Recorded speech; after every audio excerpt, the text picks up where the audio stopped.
तर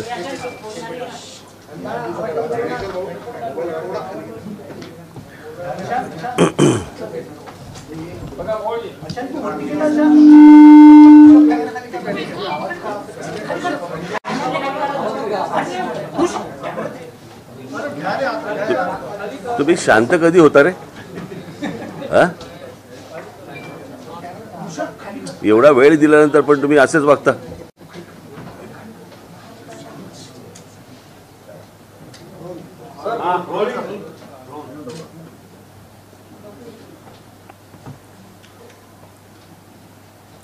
सर्वसाधारणपणे दिवाळीच्या नंतर विधानसभेच्या निवडणुका लागतील असं वाटतंय. एवढ्यासाठीच बोललो कारण जोपर्यंत आचारसंहिता लागत नाही तोपर्यंत काही खात्री नाही. कारण स्थानिक स्वराज्य संस्थांच्या निवडणुका गेल्या, आता काही ठिकाणी तर 4 वर्ष जरी नाही आहेत, 3 वर्ष जरी नाही आहेत, 2 वर्ष जरी नाही आहेत. पण साधारणपणे आत्ताच्या लोकसभेनंतर ह्या विधानसभेच्या निवडणुका लागतील दिवाळीनंतर असं वाटतंय. आणि त्या निवडणुकांच्या दृष्टिकोनातनं एकूणच उमेदवार आणि या सर्व गोष्टींची चाचपणी करण्यासाठीचा माझा हा दौरा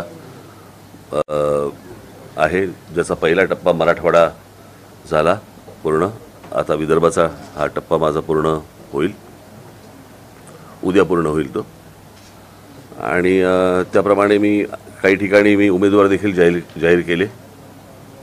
आणि अजून काही जसे जसे पुढच्या टप्प्यामध्ये एक वेगवेगळ्या ठिकाणचे उमेदवार मी जाहीर करत जाईन. त्याच्यामुळे आता नाव यू शूट.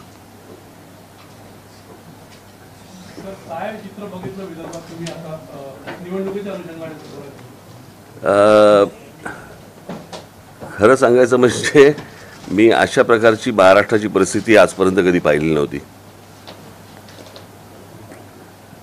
माझ्या गुढीपाडव्याच्या मेळाव्यामध्ये मी सांगितलं होतं की जशा अशा निवडणुका जवळ येतील तशा युती असो, आघाडी असो, काही असो, आम्ही त्यात येत नाही. पण त्यांच्याकडे इतक्या हाणामाऱ्या सुरू होतील तिकीट वाटपावरनं की ते सगळे पक्ष बेजार होतील. त्याची एक झलक मला असं वाटतं आपण लोकसभेच्या वेळेला थोडीशी पाहिली सगळ्यांनी. पण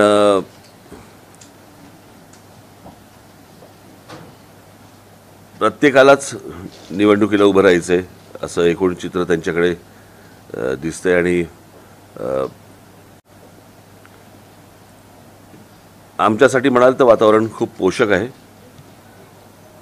गेल्या 5 वर्षामध्ये साधारणपणे महाराष्ट्रामध्ये ज्या प्रकारचा राजकीय खेळ झाला त्या सगळ्या गोष्टीला लोक कंटाळलेले आहेत. म्हणजे मी तुम्हाला थोडंसं अजून विस्तृत पद्धतीने मी तुम्हाला सांगतो. म्हणजे लोकसभेच्या निवडणुका झाल्या, या लोकसभेच्या निवडणुका झाल्यानंतर मला असं वाटतं इथे पत्रकार फार कमी दिसतात मला या साईडला. नाही आहेत पण मेन स्ट्रीम काय असतं म्हणजे फ्रीलान्सर आहेत.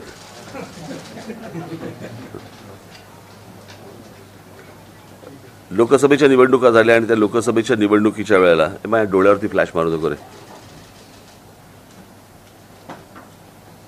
फ्लॅश इथे मार, फोटो इथे काढ. तर ज्या प्रकारचं मतदान झालं आणि आघाडीला काय ते उद्धव ठाकरे, शरद पवार आणि या सगळ्या काँग्रेसला ज्या प्रकारचं मतदान झालं ते मतदान आपण नीट समजून घेतलं पाहिजे. आणि तुम्ही समजून घेतलेलं असणारच अर्थात. पण मी परत मूळ विधानसभेकडे येण्यासाठी आपल्याला थोडंसं सांगतो. त्यावेळेला या देशातल्या संपूर्णपणे एक गठ्ठा मुस्लिम समाजाने भारतीय जनता पक्षाच्या विरोधात, खास करून मोदी आणि शहा यांच्या विरोधात मतदान केलं. तसंच भारतीय जनता पक्षाच्या काही लोकांनी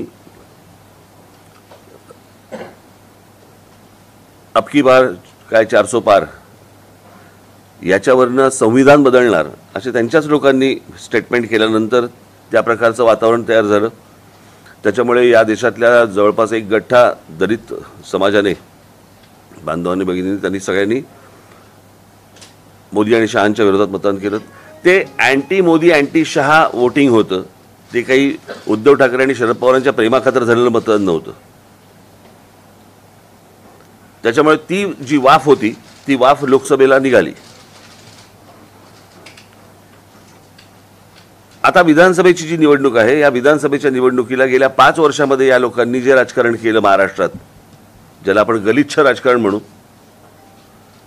ते राजकारण लोक विसरलेले नाही आहेत, विसरणारही नाहीत. ज्याला आपण मतदारांशी प्रतारणा करणं म्हणतो आपण, ती प्रतारणा या महाराष्ट्रामध्ये झाली. आणि ज्या प्रकारचा चिखल महाराष्ट्रामध्ये झाला तो मला नाही वाटत यापूर्वी कधी गेल्या 50-60 वर्षामध्ये महाराष्ट्रातल्या मतदारांनी कधी बघितला असेल किंवा विचार केला असेल की आपल्या महाराष्ट्रामध्ये अशा प्रकारची गोष्ट होऊ शकते. आणि त्याच्यामुळे मतदार ही गोष्ट विसरलेली नाही आहेत आणि त्या गोष्टींचा राग ते येणाऱ्या विधानसभेच्या निवडणुकीला निश्चित काढतील. हे मला ज्या मी फिरतोय, ऐकतोय, बघतोय, वाचतोय, या सगळ्या गोष्टीतनं मला जे दिसतंय ते मी तुमच्यासमोर मांडलं.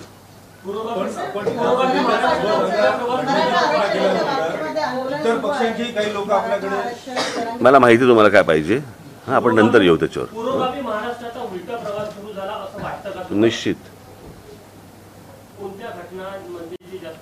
जातीयवाद. पहिली गोष्ट म्हणजे फोडाफोडीचं राजकारण, कळलं का? या सगळ्या गोष्टींना मी माझ्या जाहीर सभांमधून पण बोललो. या सगळ्या गोष्टींना कारणीभूत हे फक्त एकटे शरद पवार आहेत. कारण या शरद पवारांनी या गोष्टींची सुरुवात महाराष्ट्रामध्ये केली. म्हणजे जेव्हा पुलोत्स्थापन झालं तेव्हापासून जर समजा आपण बघितलं तर तेव्हापासून म्हणजे 78ला पुलोत्स्थापन होणं, 78ला सरकार येणं, बरोबर. त्याच्यानंतर ते 80ला गेले. पुन्हा आल्यानंतर त्यांनी 91ला शिवसेनेचे आमदार फोडले, छगन भुजबळ वगैरे. पुन्हा फोडाफोडीचं राजकारण केलं. त्याच्यानंतर परत मग मला असं वाटतं पुढचं कोण होतं, अनेक अशी लोक जे फोडत गेले. मग गणेश नाईक फोडले, मग नारायण राणे गेले. या सगळ्या गोष्टी, हे सगळं राजकारण शरद पवारांनी सुरू केलं महाराष्ट्रामध्ये. आणि त्याच्यानंतर जातीचं विष देखील त्यांनीच घालवलं. म्हणजे 99 साली ज्यावेळेला राष्ट्रवादी काँग्रेसचा ज्यावेळेला जन्म झाला, त्या जन्मानंतर जर समजा तुम्ही महाराष्ट्र बघा आणि त्याच्या अगोदरचा महाराष्ट्र बघा तुम्ही, कधी महापुरुषांची विभागणी कधी जातींमध्ये झाली नव्हती. कधी आमच्या संतांची विभागणी कधी आडनावांनी कधी ओळखली जात नव्हती. जातीमध्ये बघितलं जात नव्हतं. संत आपल्याकडे संत म्हणूनच बघितलं जायचं. या सगळ्या गोष्टी ज्या सुरू झाल्या ह्या राष्ट्रवादी काँग्रेसच्या जन्मानंतर सुरू झाल्या. आणि असा महाराष्ट्र हा ह्याच्या अगोदर कधीच नव्हता. त्याच्यामुळे हे जे जातीचं जे विष पसरवलं गेलं, हे मला असं वाटतं 99 सालापासून महाराष्ट्रामध्ये सुरुवात झाली या गोष्टींची. कसं होतं, आता प्रत्येकाला राजकारण करायचं म्हटल्यानंतर हे चालतंय तर नाणं ते चालवून घ्या. पण मला असं वाटतं, मी दरवेळेला सांगत आलो की हे सर्वांनी मिळून बंद केलं पाहिजे. का हा विषय फक्त काय राजकारण विधानसभा लोकसभेपुरता नाही आहे, हा घराघरात शिरलेला विषय. म्हणजे मध्यंतरी आपल्याच मार्फत मी कुठची एक क्लिप बघितली ज्याच्यामध्ये लहान लहान मुली सांगत होत्या की आम्ही काय ओबीसी समाजातले आहोत आणि मराठा समाजातल्या मुली आता आमच्या मैत्रिणी आमच्याशी बोलत नाहीत किंवा आम्ही त्यांच्याशी बोलत नाही, आम्ही घरी जाणं सोडून दिलं. हे असलं घाणेरडं वातावरण कधी महाराष्ट्रात नव्हतं. हे सगळं सुरू झालं तेव्हापासून.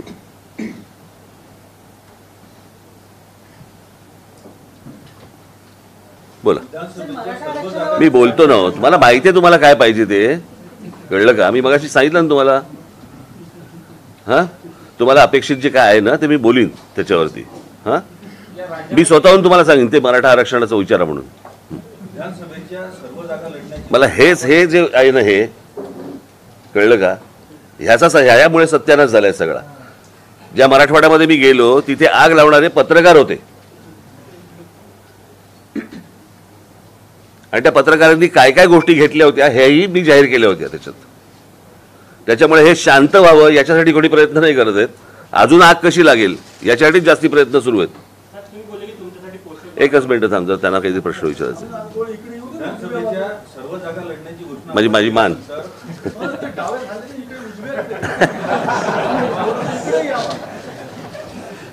तरीही तर काही पक्षांचे लोक आपल्याकडून लढण्यास उत्सुक आहेत का, आपल्याकडे अप्रोच झाले का? दुसरं, उद्धव ठाकरे, आदित्य ठाकरे यांच्या विरोधातही आपण उमेदवार देणार आहात? हे बघा, मी निवडणूक लढवणार आहे आणि मागच्या वेळेला एक वेळा ही गोष्ट जी केली त्या मतदारसंघामध्ये साधारणपणे आमची 37 ते 38 हजार मतं आहेत. कळलं का? एकदा ही गोष्ट झाली, वारंवार कशी होईल? तुम्हाला हा प्रश्न विचारायचा होता? मगापासून हा प्रश्न विचारायचा होता? दुसरा एक त्याला जोडून एक होता, नागपुरात आपण सगळ्या मतदारसंघात उमेदवार देणार आहात का? तर देवेंद्र फडणवीसांच्या मतदारसंघात पण देणार आहात का?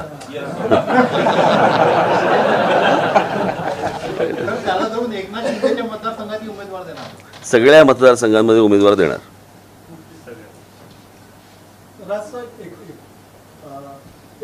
एक आव्हान तुम्ही याच्या आधी केलं, आता दरवेळेस अतिशय पोटतिडकीने आव्हान करता की माझ्या हाती सत्ता द्या, महाराष्ट्र सुटासारख्या सरळ करेल. यापूर्वी पण तुम्ही हे आव्हान केले आहे, पण तरी देखील तुमच्या हाती सत्ता देत नाही लोक. तर याच्यामागच्या कारणांचा काय? देतील ना. मला असं वाटतं 52 सालापासून भारतीय जनता पक्ष पण हेच बोलतोय.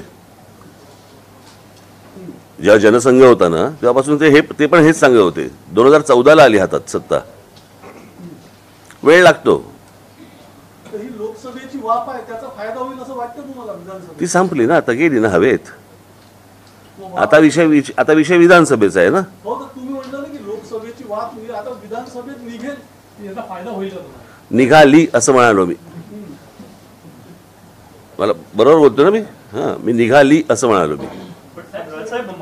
महायुतीला असं वाटतं की लाडकी बहीण योजनेचा त्यांना खूप फायदा होणार आहे. आपलं आकलन काय आहे याच्याबद्दल? लोक खूप हुशार आहेत. कळलं का? असे जर पैसे मिळत असतील तर नक्की घेतील, पण याचा अर्थ ते मतदान करतील असं होत नाही ना.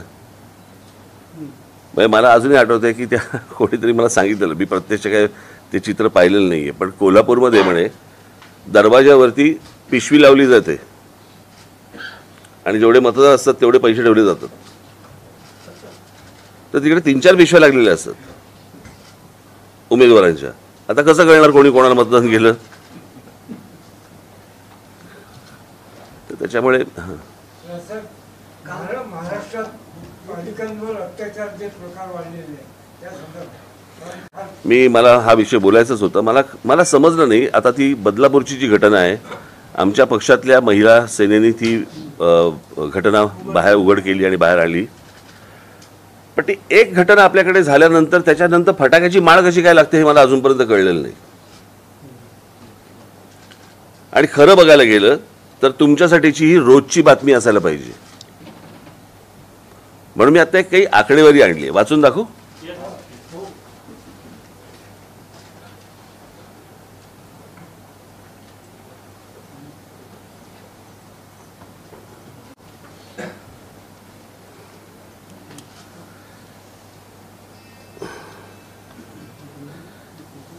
ही माहिती आहे नॅशनल क्राईम रेकॉर्ड्स ब्युरोची. ओके, गेल्या काही वर्षात शासनाने अनेक योजनांच्या घोषणा करूनही त्यासाठी कोट्यवधी रुपये खर्च करूनही महिलांवरच्या अत्याचारामध्ये सातत्याने वाढ होते आहे. देशात मी हे तुम्हाला सांगतो, आता हे 26 तारीख, काय 26 तारीख ना, आता भारत बंद करणार होते ना,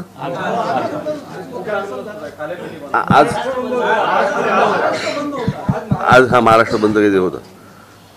तर ज्यांनी हाक दिली ना त्यांच्यासाठी पण आहे आणि अत्याचारांसाठी पण आहे.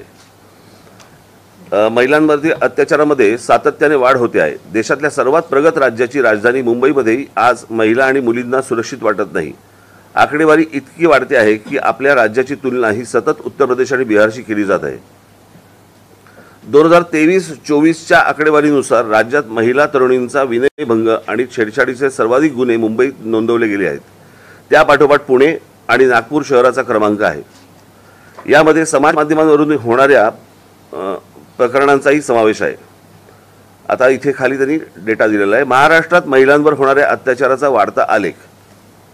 अत्याचार कोणकोणते? तर बलात्कार, अपहरण, हुंडाबळी, नातलगांकडून होणारे अत्याचार, विनयभंग, लैंगिक अत्याचार, ट्रॅफिकिंग म्हणजे अनैतिक व्यापार आणि इतर. याच्यामध्ये 2017 या वर्षात महाराष्ट्रामध्ये 4320 बलात्कार झालेत. 2018 मध्ये 4974 बलात्कार झालेत. 2019 5412 बलात्कार झालेले. 2020 हे कधी लागलं आपल्याकडे लॉकडाऊन? मार्च 20. 2020 मध्ये 4846 बलात्कार आहेत. 2021 5954, 2022 7084 आणि 2023 7521. एवढी बलात्काराची प्रकरणांची नोंद पोलीस स्टेशनला आहे.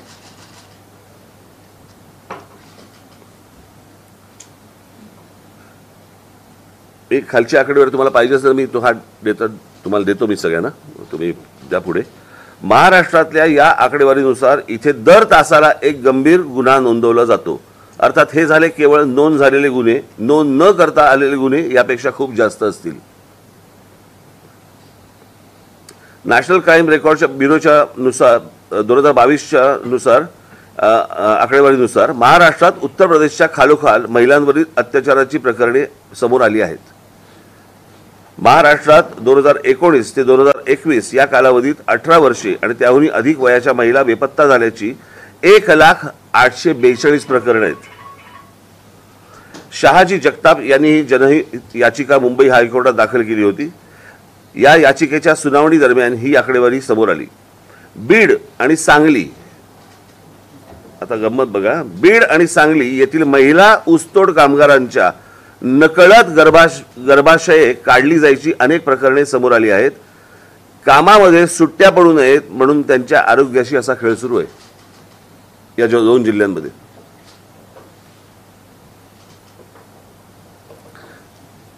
आत्ता मला असं वाटतं की तुम्ही हे आज जे रोज एक प्रकरण येते रोज काय तासाला यायला पाहिजे ना. म्हणजे महाराष्ट्रामध्ये प्रत्येक पोलीस स्टेशनला किती अशा प्रकारचे गुन्हे दाखल होत आहेत.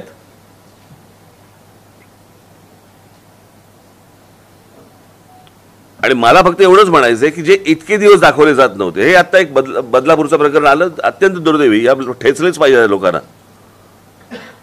आणि याचं कारण आपल्याकडे अजून कठोर शासन किंवा कठोर कायदा या बाबतीत होत नाही म्हणून. मग आता साधी गोष्ट आपण बघूया. त्या कोण ते दिल्लीत प्रकरण झालं होते, निर्भया प्रकरण. त्या निर्भया प्रकरणामध्ये त्या लोकांना कोण कळले, कशा प्रकारचा बलात्कार झाला हेही कळलं, किती निघृण प्रकारे झाला. त्याला फाशी कधी झाली, किती वर्षांनी झाली. आता एवढा जर समजा एका केसला जर डिले होत असेल, यांचं काय करायचं मला जरा सांगा.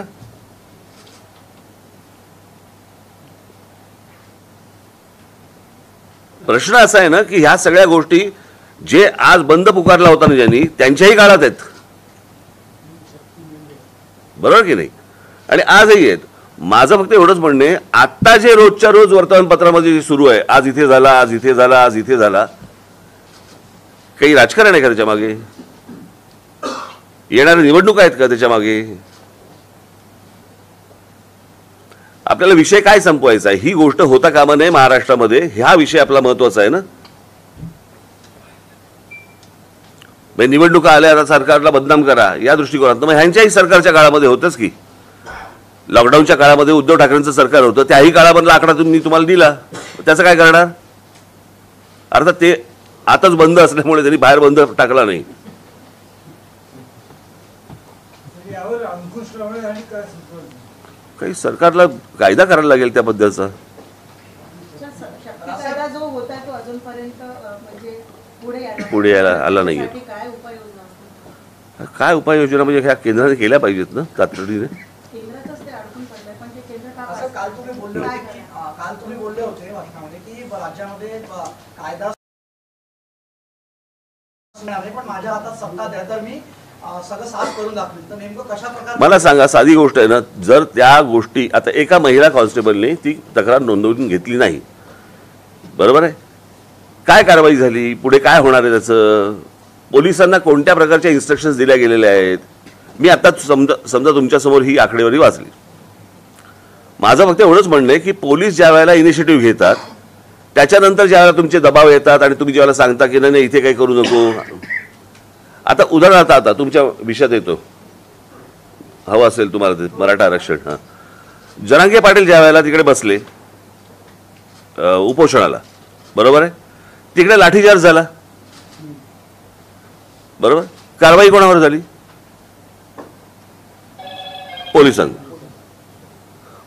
पोलिसांना सुचलं लाठीचार्ज करावा.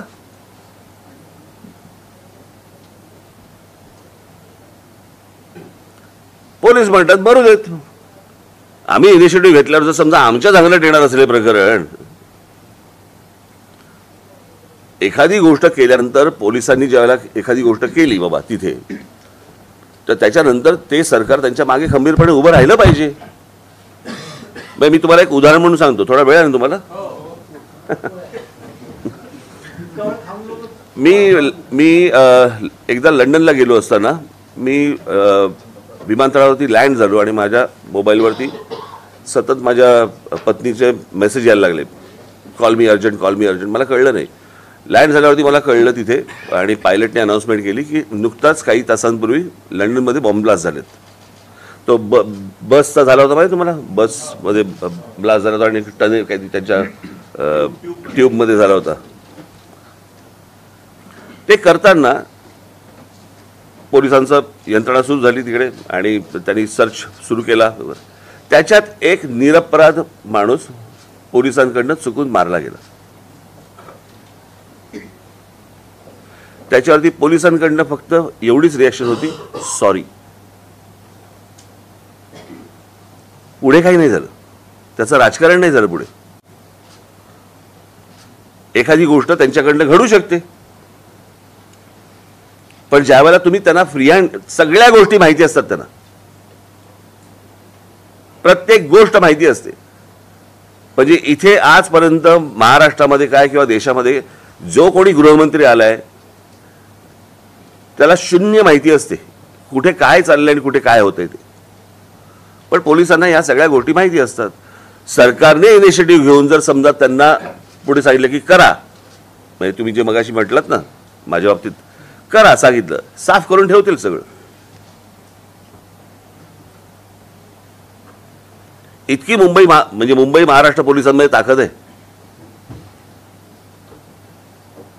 आपण त्यांना जर समजा त्यांच्या पायात बेड्या घातल्या आणि सांगितलं की आता धावा म्हणून, कसे धावतील? सध्याच्या सरकारमध्ये ते होत आहे. सध्या कशाला पाहिजे, गेल्या सगळ्याच सरकारांमध्ये झालं ना ते.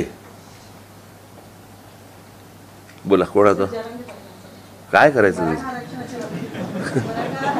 हे घेऊन बसलेत ते आपल्या, काय करायचं त्यांचं, काय करायचं त्यांचं.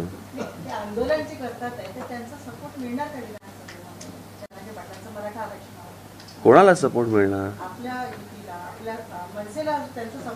काय म्हणून देतील ते. माझ्या संकल्पना सगळ्या वेगळ्या आहेत या बाबतीतल्या, ज्या माझ्या मांडून झालेल्या आहेत आणि त्या मी पब्लिकली मांडल्या आहेत, प्रेस कॉन्फरन्स घेऊन मांडलेल्या आहेत. त्या मला असं वाटतं तुमच्यापर्यंत आल्या असतील.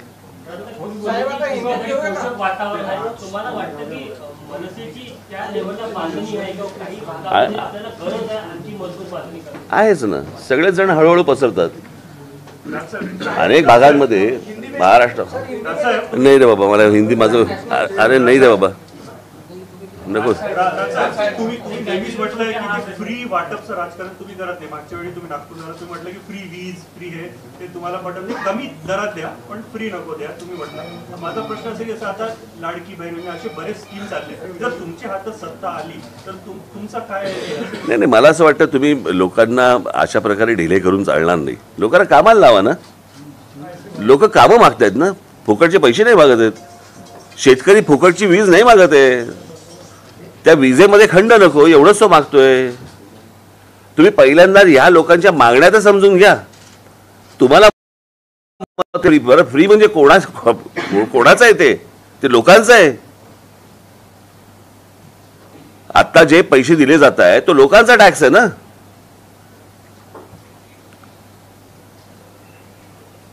असं कसं करून चालेल तुम्हाला? मी त्या दिवशी म्हटलं ना की महाराष्ट्रामध्ये असंख्य जॉब्स आहेत, महाराष्ट्राच्या शहरांमध्ये आहेत असंख्य जॉब्स आहेत.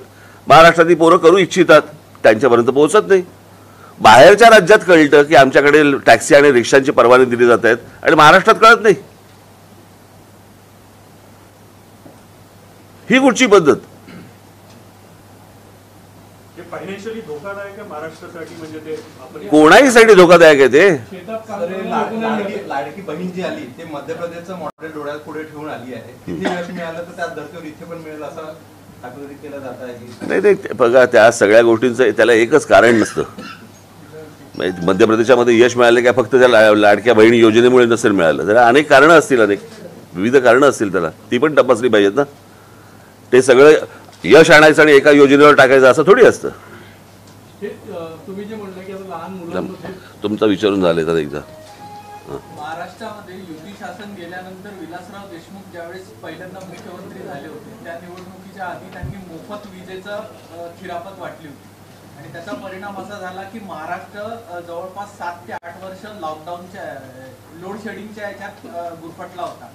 आता ही जे 1500 रुपये लाडके नाही, पण मला असं वाटतंय की आता हा पहिला महिना जाईल, कळलं का? दुसरा महिना एखादा कदाचित जाईल. पैसे कुठे सरकारकडे? त्याच्यामध्ये अजितदादांनी पण सांगितलं नाही का, निवडून दिला तरच पुढच्या. तसं होणार नाही. ते किती तुम्ही पैसे सरकारकडे पैसे पाहिजेत ना. ते तर म्हणाले सही करून निघालो चेकवर. कशावरती? पहिल्या हप्त्याची असेल. तुम्ही महायुतीची जी सभा झाली होती मोदींच्या आधी तुमचं गाठून झालं होतं, तर तुम्ही 5 मागण्या केल्या होत्या त्यांच्याकडे प्रमुख म्हणजे अभिजात दर्जापासून तर त्याच्या पाठपुराव्यासाठी काय म्हणजे अजून मी भेटणार आहे त्यांना आता. मी आता भेटणार जाऊन. विधानसभेच्या निवडणुकीमध्ये स्वतंत्र लढणार की मित्र पक्ष म्हणून कुणाला सोबत घेण्याचा स्वतंत्र काय इंडियन घ्या ना. नाही हो माहिती.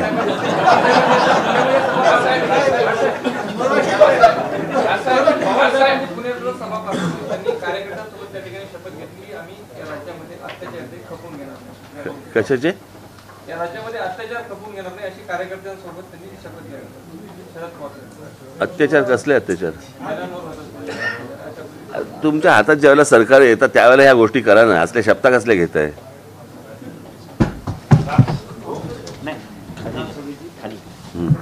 आपण म्हणाले की आता सध्या महायुती असो तो महाविकास आघाडी असो हे तुमचे संपले असतील तर गप्पा तरी मारा रे. प्रश्न हा चिखल झालाय म्हटलं, पण या चिखलातून बाहेर पडून जर काही उमेदवार आले ते आपल्या पक्षाकडे आले तर आपण त्यांना संधी देणार आहात? इच्छा आहे नाही, माझी नाही.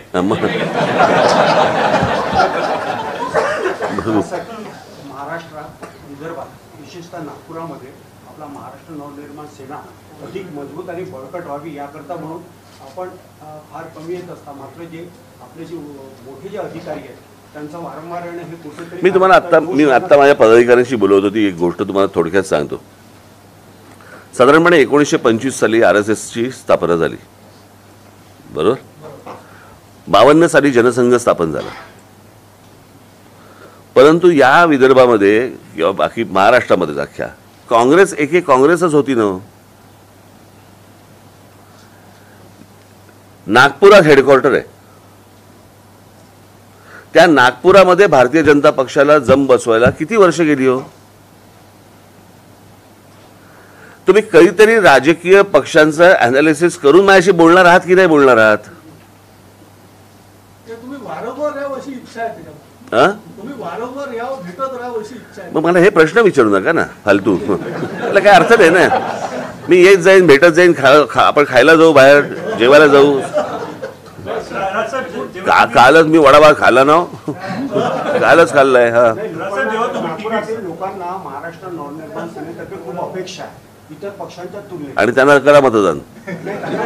माझ्याकडे फक्त अपेक्षा ठेवा. जेव्हा तुम्ही तिकीटचं वाटप करणार काय तुम्ही मनात त्याचं ठेवलं की की महिलांना आपण तिकीट द्यावं असं तुमचा काही असं आहे का? नाही, असं काही नाही आहे, असं काही नाही आहे. पण महिलांना जास्तीत जास्त जागा जिथे जिथे असेल ना निवडून येण्यासारखं असेल तिकडे ह्या निश्चित गोष्टी करू, म्हणजे त्याचा काय प्रश्नच येतो.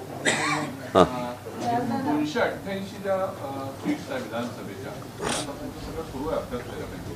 त्यापैकी किती सीट्स तुम्ही लढणार? आणि बघा मी तुम्हाला सांगतो 2009 साली आम्ही जवळपास 230 ते 240 जागा आम्ही लढवल्या होत्या आणि 2009ला साधारणपणे यावेळेलाही आम्ही साधारणपणे 225 च्या आसपास आम्ही जागा लढवू.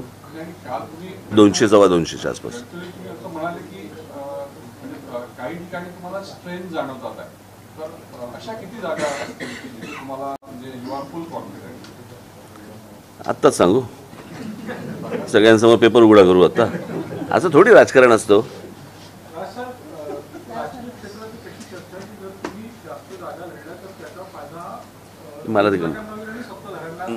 मला काही देणं घेणं नाही त्या गोष्टींची, मला माझ्या पक्षाची देणं घेणं. वाईट मारून नका गेले तर म्हणून तुम्ही त्याच प्रश्नाला आले. तुमच्यासाठी क्राऊड खूप असतो आणि क्राऊड तुम्हाला खूप चाहतो पण, म्हणजे प्रेस असेल किंवा तुमची सभा असेल, परंतु आपल्या सीट्स निवडून न येण्याच्या मागणी. मी पुन्हा तेच सांगितलं ना, राजकीय पक्षांचा एकदा अभ्यास करा आणि अभ्यास केल्यानंतर आपण माझ्याशी बोला. अटलजींच्या भाषणाला आणि बाळासाहेबांच्या भाषणाला देखील प्रचंड गर्दी व्हायची, त्याच्या सीट नाही यायच्या. त्याला एक काळ जावा लागतो, त्याला एक वेळ जावा लागतो, कळलं का? कुठचंही वर्तमानपत्र आणि कुठचंही चॅनल पण असंच गंमत म्हणून उभं राहत नसतं. तुम्ही यूट्यूबवले आहात का? कारण यूट्यूब उभं राहायला किती काळ गेला जरा एकदा तपासून घ्या. तुमचा जो राजकारण थोडा अग्रेसिव्ह स्टाईल आहे, तुम्ही जे तुमच्या मनाचं तुम्ही बोलता, पण तुमचे जे सहकारी आहे आणि न्यू जनरेशन आहे तुम्हाला कधी सांगतात का की थोडा डिप्लोमॅटिक आता हवं? हो, मला सांगतात. हो, जास्ती खरं बोलू नका. अमित सांगतात की म्हणजे ते नाही, अमित नाही, बाकीचे सगळे सांगतात. पण तुम्ही चेंज होणार का फक्त? नाही, आता काय असतं, सुधारायचं एक वय निघून जातं आणि बिघडायचं एक वय निघून जातं. याला जोडून एक क्वेश्चन आहे, युथ बद्दल आपण बोलतात की सजेशन्स मिळतं युथ कडून, मग पार्टीमध्ये जेव्हा इलेक्शन्स येतात किंवा काही, तेव्हा युथला चान्सेस का मिळत नाहीत? कारण एक एक्झाम्पल, युथचा अर्थ सांगा मला. युथ म्हणजे युवा पिढी आहे किंवा मग हे कोण आहे बाहेर जे आहेत ते? म्हातारे आहेत. अदरवाईज पण आपण बघतो काँग्रेसमध्ये सुद्धा आपण बघितलंय की युवांचा पक्ष म्हणून काँग्रेसला संबोधलं जातं, पण असं काही दिसत नाही. तिथे पण अबाव 50चे सगळे आहेत, तिथे पण आम्हाला असंच काही दिसतं. युवा गुड लुकिंग असं म्हणायचं तुम्हाला? एज्युकेटेड लोकांना चान्सेस मिळायला पाहिजे, सो दॅट जेवढे केसेस किंवा काही जे काही होते बलात्कार, रेप आणि खूप काही गोष्टी आहेत त्यांच्यामध्ये काहीतरी चेंजेस येणार, लॉमध्ये काहीतरी चेंजेस. माझी तर इच्छा आहे, माझी आता नागपूरसारख्या शहरामधनं अनेक तरुण माझ्याबरोबर यावेत, माझ्याबरोबर त्यांनी सहकारी म्हणून माझ्याबरोबर त्यांनी काम करावं अशी माझी इच्छा आहे. आणि तुमच्यापैकी अनेकांना जर इच्छा असेल तर आपण यावं. कॅन्डिडेट्स आपण देणार आहे,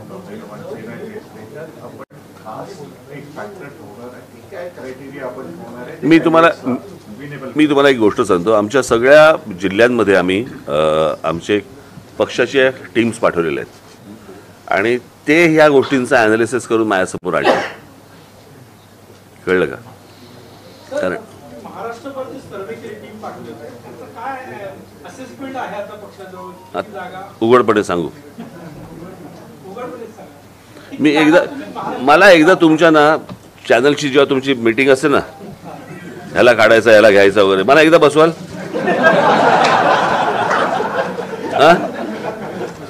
अंतर्गत गोष्टी सांगायच्या सगळ्या तुम्हाला.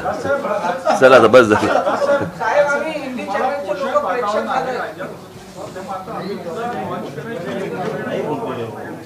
बघू, करू. तुम्ही घरामध्ये नाव लावू नका हो माझ्या.